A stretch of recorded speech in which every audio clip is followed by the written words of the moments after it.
We are looking at how to pronounce these names and more confusing names pronunciations, including from Italian. Let's break down the pronunciation.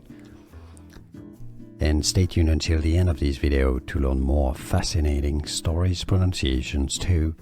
Pasquale is how it's said in Italian, meaning Easter child, a boy's name, meaning Easter, essentially. Pasquale, Pasquale. We are looking at how to pronounce these names and more confusing names pronunciations, including from Italian. Let's break down the pronunciation. And stay tuned until the end of this video to learn more fascinating stories pronunciations too. Pasquale is how it's said in Italian, meaning Easter child, a boy's name, meaning Easter, essentially. Pasquale, Pasquale.